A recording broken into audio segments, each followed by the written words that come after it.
Lines, Prayojak, Sofa Factory, the complete living solutions under one roof.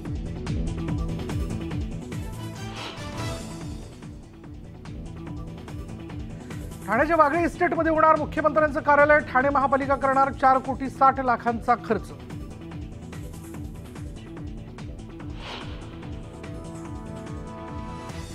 उल्हासनगरमध्ये राष्ट्रवादीकडून बॅनरबाजी. अजित पवारांचा भावी मुख्यमंत्री असा उल्लेख. बॅनरमुळे पुन्हा चर्चांना उधाण.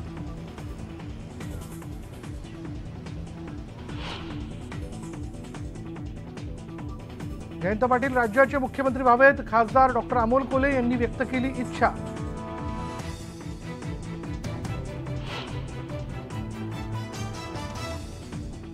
बीडमध्ये कागदोपत्री काल्पनिक विद्यार्थी दाखवून अनुदान लाटणाऱ्या आश्रमशाळेची मान्यता रद्द. न्यूज 18 लोकमतच्या बातमीनंतर प्रशासनाची कारवाई.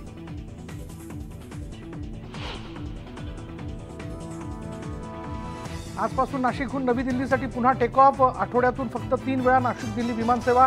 प्रवाशांची गैरसोय होण्याची शक्यता.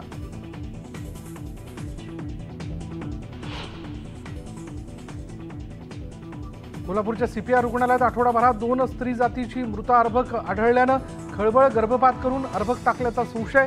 पोलीस चौकशी सुरू.